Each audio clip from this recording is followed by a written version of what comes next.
Hello and welcome to Not the New Normal, the podcast where we explore what makes people buy and how to get them to buy from you.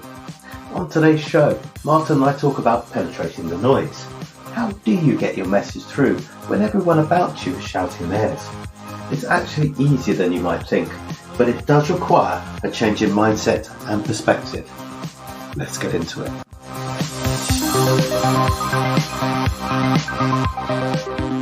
So what I was thinking about was some of the conversations we've been having together and elsewhere on our chats with Marcus and with Paul and in different places. And kind of this, I was thinking about the work we've been doing in email and the success we've been having and that kind of thing. And I guess I didn't want to get too specific around any one platform or way of working or channel to reach a market. But what it did kind of get me thinking about was this idea of penetrating the noise, right? Which is kind of something you hear a lot about, right? How do you penetrate the noise? There's all this noise. What are we going to do to make ourselves heard, to rise above the competition, all this kind of stuff? And I think what we're really talking about here is gaining attention, right? So how do we ensure that what we say actually connects? How do we ensure that we don't get ignored or worse, rejected, right? Because we know that people are kind of stepping away from or disconnecting from the vast majority of marketing messaging. They're stepping away or rejecting the vast majority of advertising, right? That we're seeing an increase in blindness online in as much as where people place adverts, the mind has found a way to ignore a lot of what's being seen. So we actually don't see a lot of the advertising. There's, from what I've read, a really big rise in the use of ad blockers.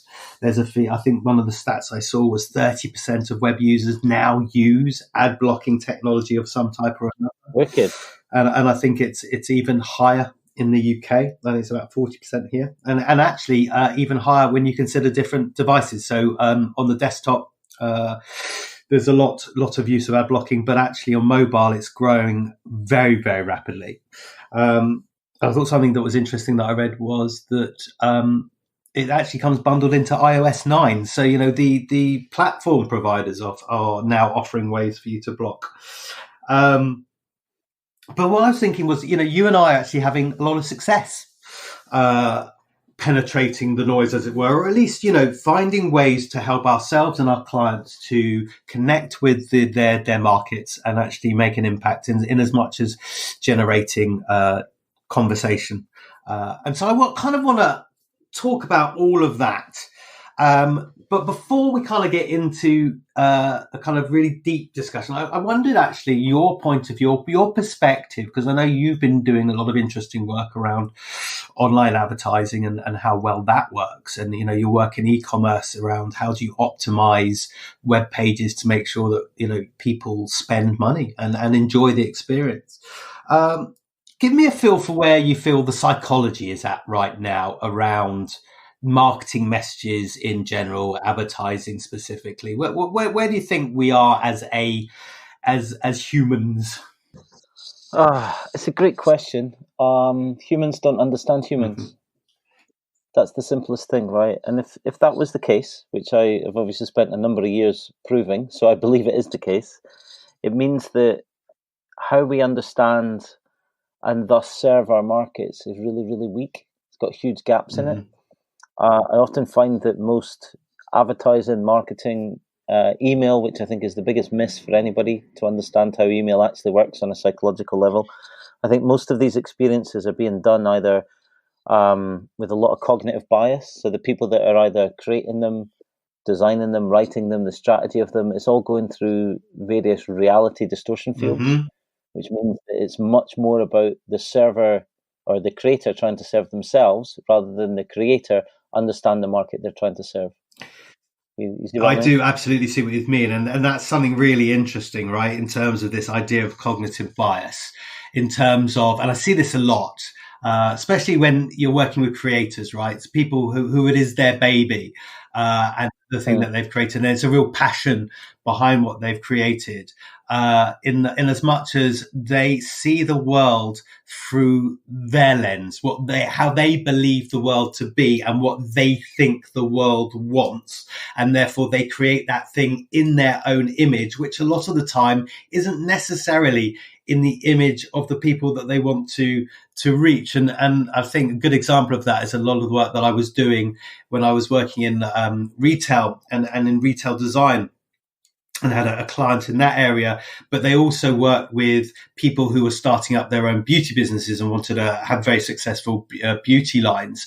And they would, they were very passionate about beauty, about all the different products that women use, but they were designing and creating their brands in their own image, and they weren't connecting particularly well with the people that they wanted to attract, because it just wasn't, they weren't positioning the brand, the design around the packaging. It just wasn't right for the market they were targeting.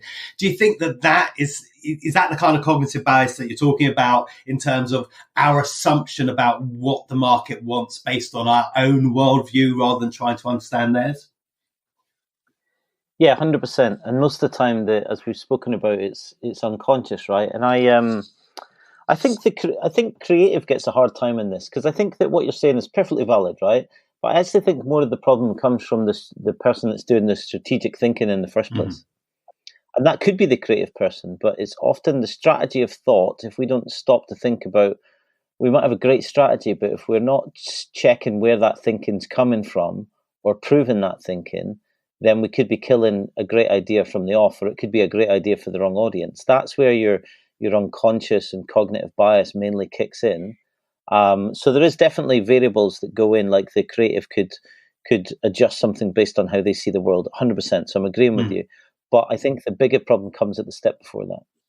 And when we think about this strategic step, what do you think are the mistakes that people are making that would essentially then drive a product or service, the marketing of those things, down the wrong road?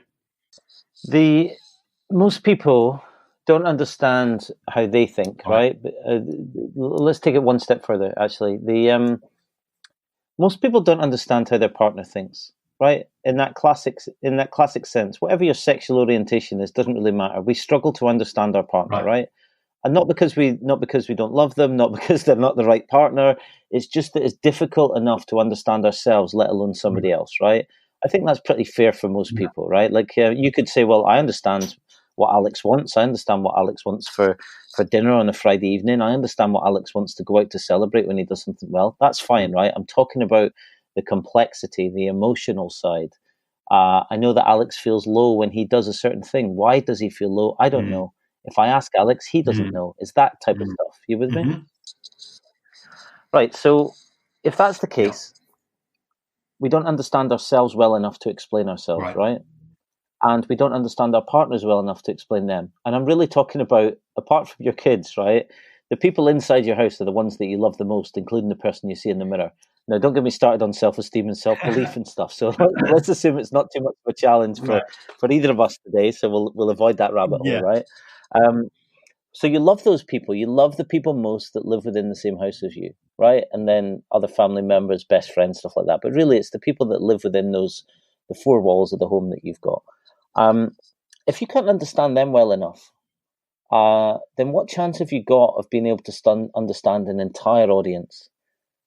Millions of different people that could potentially be interested in what you've got to offer. Of course, we naturally go to not thinking about that and thinking about, oh, my audience is this and they must want this, and therefore I'm making a bunch of assumptions, so I'll just put out stuff that is more interesting to me. And that's really interesting, isn't it, in terms of not just the assumption, but the expectation, right? Which is, and we've talked about this before, this idea that when you throw out features and benefits, which are kind of assumptive gains, right? So this is what I think, thinking about my audience, backtracking it back to my product or service. This is what I think they want, and therefore these are the gains that I believe that I should be promoting in order to attract that audience to me. But essentially what you're doing is you're asking that audience who don't understand themselves, as you say, to make that leap and connect what you're offering to their business and say, oh yes, I get it. That's brilliant what you can do for me. We should definitely have you in. And of course, then there's the secondary issue of, well, if you're throwing out assumptive features and benefits, stroke gains, then everybody else is kind of throwing out the same thing. So you've then got a differentiation issue. But I think that the bigger issue is this idea that you're assuming that your public is going to understand what you're offering just based on the assumed gains that you're communicating to them. Right. Yes, absolutely. So actually, what was interesting for me, the thought that it sparked as you were describing that, was that, and it's coming back to this retail design company again. And I think and I think this is true of creative consultants and consultants in general. But when people come to creative companies in particular, what they are actually asking that company to do is to help them understand themselves, in terms of they've got this idea, they've got this feeling, they know what the impact they want to create is, but they can't transition what's in their head to the page and then out into the world. And what the owner of this company was absolutely brilliant at doing was having the right kind of conversation with his clients, so that he can actually draw out the important elements that he needed to then translate the vision that the person had in their head out into the world. So is there a kind of is that the kind of process that we need to be thinking about more and more? Is because we don't necessarily understand ourselves, because we really don't understand the people we're communicating with, we need people who can help us to translate all of that into a vision for how things should be communicated out into the world and to the customer. Yeah, I think so. I think it's an absolutely fantastic example. I spend an awful big portion of my life, because here's the challenge that I have on a personal level for what I do. Is as you know, it's all about optimization, decision making, psychology, shopping, etc. Right? But I have a very strong assumptive bias inside me. My natural deposition is that people must see the world the same way that I do. Right? That's my natural way, and I have to fight against it. And one of the strongest mechanisms that I've got for fighting against it is putting myself into the customer's shoes, right? Thinking from their perspective, which I hear a lot of people talk about, and most people don't know how to do it, right? So I know that I'm in danger of speaking language or keywords that people have heard before. I think the key difference is, to use your example, you used the word a few times of gains, right? That's the number one thing that the brain is looking for. The reason why you and I get such good results for clients on emails and stuff is that we're looking at it from the customer's perspective and showing them the gains that are on offer and the intrigue that comes with that straight out the gate. And that's how you kill that. You know, I talk about it pretty much every podcast I'm on, every episode that you and I do. The reason for this 1.61% click-through rate on Facebook, which baffles me, $54 billion of spend, 4.832 trillion ads that don't resonate with people, is because they're not showing the gains to the relevant audience. It's as simple as that. And I think so, and that goes to this, because there's a difference between a specific gain in terms of what you've actually been able to do for somebody like the person you're trying to communicate with, as opposed to a feature stroke benefit. Because one is a promise of something happening should you use my stuff, as opposed to this is a real result that we've generated for somebody like you. And I guess is that part of the issue, that people, certainly in the work that I do, when I'm speaking to businesses, they have a really good, strong feeling of the kind of gains that they could be getting for people.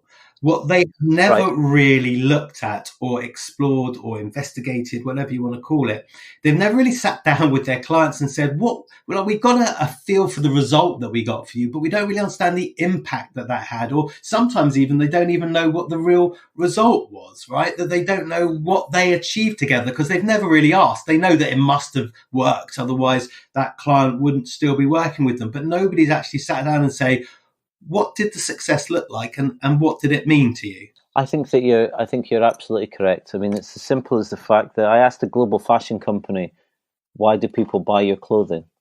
And a very, very senior person said, to stay warm. My point about that is that the brain goes to the practical functional, right? That's how we operate. Understanding emotion is more difficult. If you think about emotions are more difficult for people depending on the emotional intelligence that you hold. Because here's the thing about emotional intelligence is being able to see and feel and think from other people's perspectives. That's what it's really about. It's not bouncing off some examples of what is not, right? Is not listening to hear what you need to hear, right? That's one example of listening. It's not asking questions to get the affirmation to already do the thing you wanted to do. And those two things that I just mentioned are core problems that come into sales, marketing, service, and anything that really involves humans, because we humans automate everything as much as possible. And automation is much easier than having to adapt ourselves based on different audiences or people that we're interacting with, right? So I think your point's very fair. So, and it's really interesting what you say about that that Facebook figure, because I've heard you use the stats before, and it is. I mean, it's mind-boggling that such a low percentage of advertising gets engagement. I'm not surprised by it, but it's mind-boggling. But actually, the reason why people still throw so much money at it is because it produces some result. They get some sort of ROI. What they're not quite understanding is the gulf of missed opportunity, right? Because if it's only 1.61%, then the whole pie is still available to you, and you're just not maximizing that opportunity. So question for you: when it comes to bias, how can businesses, people in the position where they could be potentially infecting the success of what they're doing with their own bias, how can they monitor? Is there a way of monitoring it? Is there a way of removing it? What do you need to do? The first thing is to look at the construct of what you're doing. So let's forget about emotions and meaning and gains and stuff, right? Why does the 1.61% work on Facebook? Because nobody knows what actually works, right? That's the thing. Is it worth us touching on attribution models today? Sure, bring it in, but you're going to have to explain it. Right, so attribution models, very similar they're used in marketing and advertising, right? And they're basically about proving the value of all these different things that brands do, right? And it's very similar to, in the finance world, you get LIFO and FIFO models, like last in, first out, of how you manage your stock and things like that, right? So an attribution model in marketing and advertising is about saying, right, we do 15 different things and that customer buys, right? Therefore, we've got a rough idea that these 15 things work, but we don't know which one, right? So it's this classic joke. The further I go in, like this week, we signed a official partnership with Accenture Interactive, which is beyond ridiculously happy from our perspective. Like we're over the moon, right? Yeah, Thank you. And we're going, it's an example as we're growing our business, we're going further and further into the advertising marketing world, right? Because in essence, we're a specialist support for that. Do we believe we're the only people in the world that can do what we can do? Absolutely. Do we believe that we've got a huge ego about that? Kind of. But we're still specialist support, right? We're still going to tell you how your customers think and what to do about it.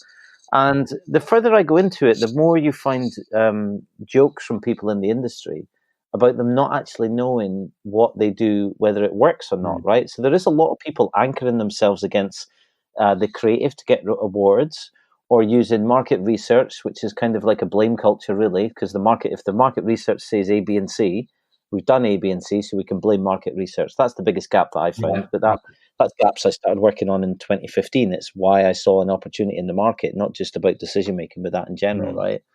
And you hear lots of people joking about attribution modeling. It's the same jokes that you hear about statistics, right? Is that most statistics are made up on the spot, or we know that we know that our advertising works. We just don't know which thing does work, or we know that our advertising doesn't work, and we don't know which is the thing that's actually convincing people. And I'm not hosing on the entire industry, or that's not my intent. But the attribution model is evidence of the Facebook thing. So, for example, programmatic, the stalker advertising. So you look at a product on a page, and then you get loads of adverts on other pages that you go to about the same product, right? That's programmatic. That gets 0.0000001%, right? There's not actually that many zeros. It's about 6, I think. I just don't like programmatic. And my point about all of this is that what we're trying to do is to push something down somebody's throat at the wrong time. at the wrong moment, or just literally to the wrong audience. Because even we had the result this week, and I know you've had some fantastic results as well, and I was keen to explore that a little bit with you. We had a jewelry client where the market click-through rate on email is 3.1%, and we got them 9%, on top of 36% revenue growth and 67% revenue growth in email, right? Phenomenal stats, phenomenal. What I find is that because most clients, agencies, brands, whatever, people tend to not get mega excited when you say this is 3 times market rates and stuff, because they don't fully get that. Do you know what I mean? So I've never had, much to the chagrin of my ego, I've never had somebody going absolutely mental about the results. Right. It's kind of like people expect it because that's how you've sold it and that's what your previous results are, right? So I think we just need to charge more. But the point is that this attribution model basically doesn't know whether a piece of content has got people interested and that's where they want to buy, or all these different things, right? So most of the time, advertising and marketing hides behind the veil of we're doing all of these things, but we don't know what works. And I'll show you an example. So you're obviously aware of eBay, right? The eBay stuff, there's a professor of statistics, and he was working with eBay. He was doing some research and a study, right? And he saw a presentation deck that was from their advertising agency, and he said to eBay, "I've got an idea." He said that I think that if most people are looking for eBay, right, there's no alternates, right? At the time, there's no alternates. Even today, there's StockX for trainers and Depop does a reasonable job, but really there's not really that much competition for eBay, right? He said that I think that people are just lazy, which he's correct about, and they can't be bothered typing eBay into the top bar of their window, right? So they're just searching eBay because that's the quickest way to do it. So what I want to do is to stop bidding for the term eBay, right? So they stopped it for a week, and everyone was crapping themselves because the agency had been telling them forever and a day that that's how their main audience comes in, right? And so they stopped it for a week, then they stopped it for 2 weeks, then they stopped it for a month, and then they stopped it forever. The only thing that happened was that eBay's profit went up 20 million because they were spending 20 million bidding on their own term, their own name, right? And when they picked that apart, they saw that the entire agencies, the entire proof of all their attribution activity was false. Because once they'd taken out the gap, and this is why I call it gap in the matrix, right? Once they'd taken out the gap, they realized that the agency wasn't doing anything that knew anything, that was changing anything. I still have a strong point of view that that most advertising is there to trigger somebody for a need, a reward, which is a huge part of our emotions and the architecture in our brain of our rewards, etc., for them to make a purchase. I think it's a moment in time that you need to nail. I don't think that a lot of people disagree on a conscious level, but unconsciously, you're already hunting something to sate yourself and give yourself a reward. And there might be times where you're tempted and you're looking over your shoulder and you're checking to see if your wife's about and you press the button to buy a £200 jacket or whatever, right, that you shouldn't get. And you might say, well, that was an impulse buy, right? But there's still something going on in the back of your mind that allowed that to be possible and acceptable. Otherwise, you'd be buying one of those jackets once a month, right? And unless you're me racking up loads of debt, being a terrible consumer, I don't think most people do that. You know what I'm saying? So I know I'm dancing around. No food on the table, just lots of really lovely jackets. Yeah, you just look good, super skinny, right? And I know I'm dancing around lots of things, Alex, but you see what I mean? Or am I making it clear about attribution models that it is guesswork? And I wouldn't even say that most of it is educated guesswork.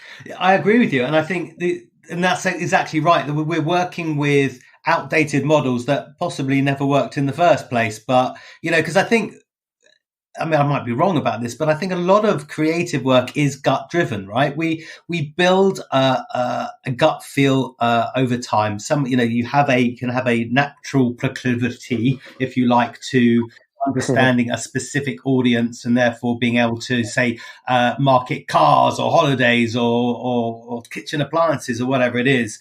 But you build that gut feel for your audience. And I think that's what agencies are very good at. They do have a very good creative mindset. They do understand realistically what works on the screen a lot of the time.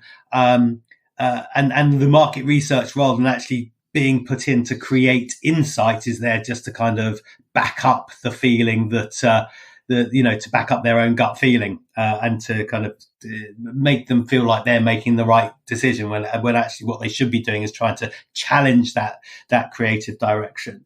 So I think that's probably part of it, in that we don't want to hold up a mirror to ourselves. We don't want to see where the problems are, and if only we did, perhaps we could actually progress a little bit further. I mean, I wonder if, and I know I wouldn't want you to give away your IP here.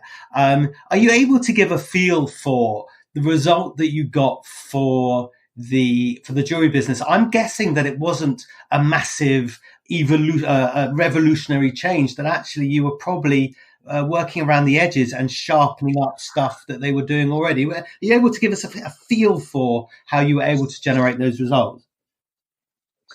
Yeah, a lot of it comes down to, if you think about what you and I do, Alex, we're really structural engineers, right? So what we're really doing is building. We did this with the jewelry brand. I've done it with you on projects. I've seen you do it on projects I've not been involved in. And what you're really doing is, if you understand the customer, right, and how different customers buy, and what your product and service means to them, going back to the gains, going back to what the brain is actively hunting for, the fact that we make 35,000 decisions a day, and the vast majority are to say no and to reject things, right? Yeah. Think about all those adverts, think about the Facebook stats, think about your day-to-day, right? You reject a ton of stuff, right? So we're surfacing relevance. That's what we want. So in order to understand your customers and understand the gains that you offer, you need to restructure how you communicate. You need to restructure emails, the titles of emails, what products you put in place, which pages you send people to, why you're sending them to those pages. And it needs to be driven by a lot of proof, whether that's your customer's voice, whether it's understand the gains of it, whether in the jewelry case, it was the emotional upsides and the meaning of jewelry, which changes based on price. So this one was a brand that's in the almost luxury space, more in the affluent type space. So a little bit of aspiration, a little bit of affluent. So the meaning changes based on who you are.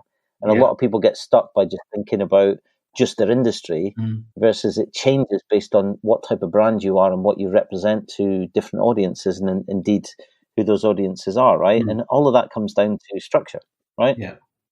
And so you've absolutely hit the nail on the head there. So 2-0 to you now for the interesting contribution.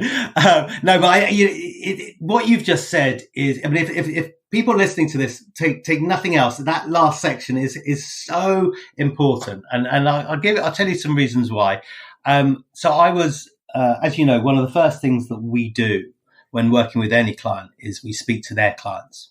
Right, because we need to understand them as people, and as you say, a lot of times they don't understand themselves. And so what we've done is that we've engineered questions to really get to the bottom of who they are and what they want and what drives them. Right, so why things are important and what they want.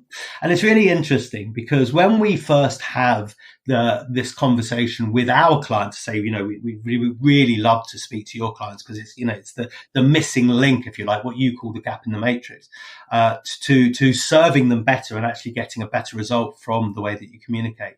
They typically think that we're going to go in there and talk about their business. So we're going to ask them, what do you like about my client's business? What do they do well? What do they do not so well? What could they do better? How do we optimize the service? All this kind of stuff. And we don't do any of that. We might do some of that depending on the client or what they need, but those aren't the questions we're asking because we're just not interested. What we're interested in is who those people are, right? So who they are as people, how they got into the roles they're in, what motivates them, what drives them, what's their own vision for their business, for their role, for the business that they're in, whether they're the owner or working within that business, how they are measured themselves. So what kind of pressure are they under? What are the things that are most important to them? How are they motivated? What's their frustrations? What's happening day to day that they really don't enjoy or that's causing them problems that they just want to eradicate? And then we kind of talk about our client within the context of that cloud of kind of, I suppose, psychological, emotional understanding, because all businesses are they're so multi-dimensional, right? So there's so many things that they could be talking about, so many elements of the business they could be focusing on. And what we're doing by having these conversations is we're trying to understand what angle we should be talking from, what are the things we should be talking about, what are the success metrics that have been achieved that are really important that we can lift and use as a way to communicate out to the wider market who reflects these people that we're speaking to. And, you know, we have a core belief in our business, and that is that your best customers will tell you everything you need to know to sell to more people like them. You've just got to know what to ask. And so often it's not asking them about your product or service. It's about them, their context, because context is all about relevance and giving them the relevant message. And then relaying what you have in a way that says to them, we understand your context. We understand the problems you've got. We understand where you're trying to get to. And we can bridge that gap. We can get you there. And here is a customer voice telling you that we've done it for them. Here's a great stat that proves that we've done it before. And here's our kind of page of logos, which demonstrates that we've done a lot of work in your area. And I think it's that, for me, is the real gap in the matrix, that need and the will to really understand the people that you want to communicate with. Yeah, no, I couldn't agree with you more. I think you're absolutely on the money. And actually, what wanted to talk about one of the projects that we've been going on, because I think what I'd be interested in your feeling on is how you optimize, right? So how you even navigate the kind of the noise, as it were. How do you penetrate? And I think so my background is, as you know, is in public relations and corporate communications, and my job was always to build the profile of the senior members of my client businesses. And that typically meant understanding what they knew that was of value and then packaging that up and selling it through the media. So the media would get interested and want to do an interview or allow us to write an opinion piece. And of course, sales is very similar in as much as if you think about a journalist or you're thinking about a CEO of a prospective business that you want to work with, these people are very busy. They're inundated with emails. They need to see very, very quickly that what you have is of value to them, of value to their audience, of value to the avatar. When talking about the media, the advertisers that they want to attract because of the audience that they're able to serve to them. And what it seems to me that people tend to miss is those key ingredients, right? So context. How do you demonstrate that you understand the context that these people find themselves in? Relevance. How do you make what you're saying to them relevant to them and nobody else? How do you feed into the zeitgeist? What's going on in the world around you that's going to be important that you need to demonstrate to them your knowledge of? And how do you demonstrate value? How do you show that what you have, whether it's your views, your opinions, or whether it's your products or services, that are going to be meaningful to the people that you want to attract? I mean, we've been doing a project with a company that's got a new initiative for London. It's a sustainability initiative. It's all around climate and green. And they were sending out all these emails based on the idea that what they've got is actually a marketing platform that if brands kind of came on as sponsors, they could reach out to a new audience. And we looked at it and we said, look, the problem is that the people you want to talk to, these brand managers, they're inundated with people trying to sell them new marketing platforms, new technologies for marketing, new ways of reaching customers. And that's not really where your differentiation is, not where your interest lies. And we realized that it was all about this idea that we're all locked down.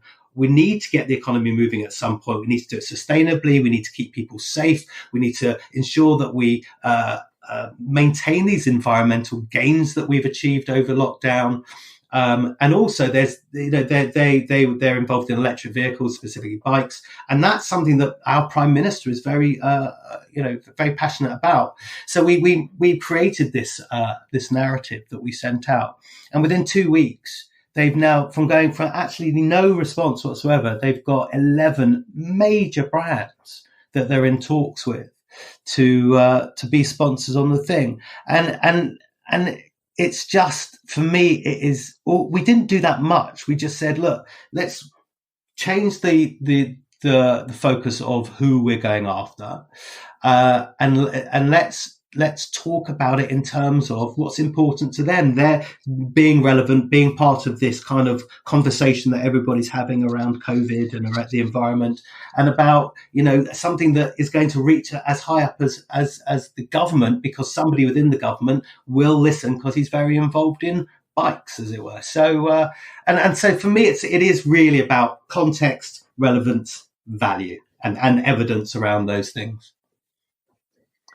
Yeah, and I think that you're right, and I'll put you up on one thing, sure. Right? In terms of when you said that we didn't even do that much, right? So I've said similar things in the past, and I don't want to hear that from you ever again on these podcasts or any other thing, right? Right.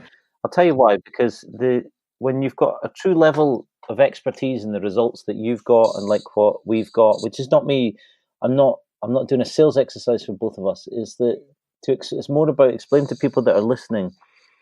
Complexity is only as complex as the understanding that you have. What Alex is talking about is that to him it might seem like they made some simple changes, but that's only because he's got a level of expertise about understanding humans. It reminds me of when we did one with personalized sex toys. We got a 562% increase in sales, right, on email again. Right. And we changed 6 words for the male copy for the email and 7 for the women. Right. And it was a ton of complex work, but our clients don't need to know that. Right. They need to know this is the simplicity of what they should do. So I think, your results are phenomenal about that.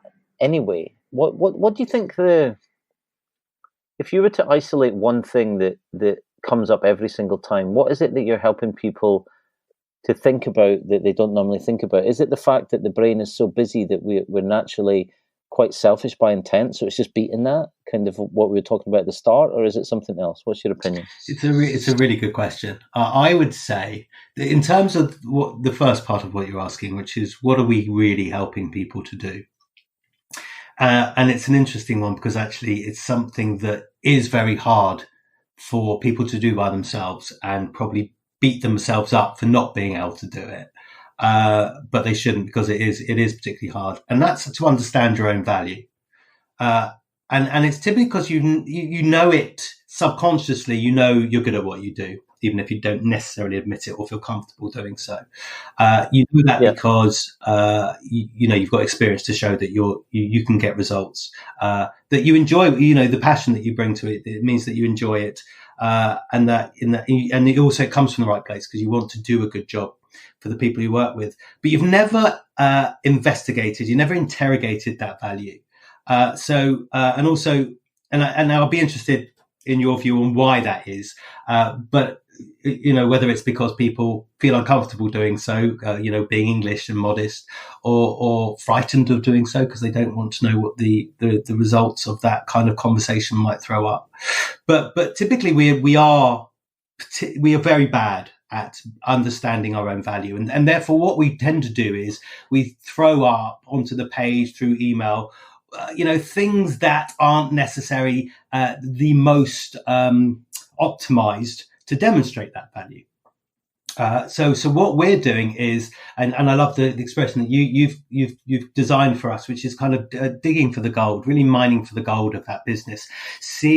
Understanding, first of all, the psychology, the emotional makeup of the people they want to engage with, and then looking into the business and finding that gold and saying, listen, this is what your clients and your prospective clients are really interested in. This is all the stuff that you've got here, and you're not even using it. You've got all this insight, you've got all of this social proof, you've got all of this stats evidence that demonstrates that you are brilliant at what you do, and you're not using any of it. It's not on your website, it's not in any of your emails, it's certainly not in any of your communications, if indeed you are communicating at all. And so I think that for me is the critical element that we do. And I take your point where you're saying before around complexity and about undervaluing the value that you offer. I'm as guilty of doing it, and I did it just before, as everybody else is. And it reminds me of a story. of the chap, and I can't remember the exact story, but I can't remember. I think it's a train that's stuck in a station. Nobody can get it moving. They call all these people specialists in. They all come in. Nobody can do a damn thing for this train. It just won't move out of the station.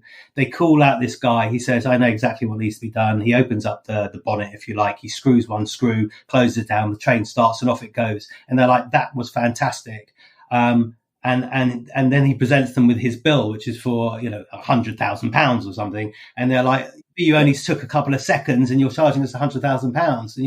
And he's like, "Oh, £5 for the couple of seconds, but not £100,000 if you like for the experience and expertise that I've gained in order to be able to identify the problem that quickly and fix it for you that quickly." And I think that's what people typically miss, is they don't value the journey that they've been on and all of that insane, incredibly valuable stuff that they've picked up along the way they're able to look at a problem, see the problem immediately, identify the fix it quickly, and then move on to the next thing. And I just don't think we appreciate the value of that. Or even if, our contribution to it, even if it was a contribution and there was a lot of other people involved, we kind of say, well, I was only one of 100 people. I didn't do much. So I think that's the issue. I think people undervalue their own value. They don't understand their own value. And the critical thing that we do is go in and we show them what that value is, and then we help them communicate it. Yeah, no, I'm totally with you. The thing that makes me think about is, the reason why people miss a lot of what their value is or understand themselves is that they make assumptions. The brain naturally makes assumptions. And that assumption is the thing that costs us the most amount of business most of the time, I find, with people, is that they assume that their customers know the benefits of their product. They assume that customers know what you can do for them. They assume they know that you care. They assume that you know that you've got passion, or they assume that people make decisions the same way that they do because they're practically minded, or they're driven by price, or things like that as well, right? So it comes back to that assumptive bias, which is part of our cognitive biases as well. But I think assumption is the root of all evil. And when I had my sales training business, we used to teach people, if you assume, it makes an ass out of you and me. I think it's still very fair, And actually, and I love that, because it brings us full circle to what we were discussing at the beginning. And I think if there's a message from me to the people listening, and I think it's not my message necessarily, it's something that a chap that was on another podcast with us a week ago or so said, and I completely agree with it, and that is, you need to eradicate assumption from a business. That if you can eradicate assumption, if you can take away bias and be genuinely interested and listen and kind of investigate, explore, look at the people that you want to attract and really understand them before, put your business to one side. Don't even think about it through the lens of your business. Just try and understand people a bit better and what motivates them. And then suddenly you'll have this inspiration around how best to sell them your thing in a way that isn't salesy, because actually it has a huge amount of value and it's value that they want. Yeah, brilliant. Well said. Lovely. Well, look, thanks again, Martin. A great conversation today. I think we got a stonker there. I hope everybody enjoys it. Brilliant. Thanks, Alex.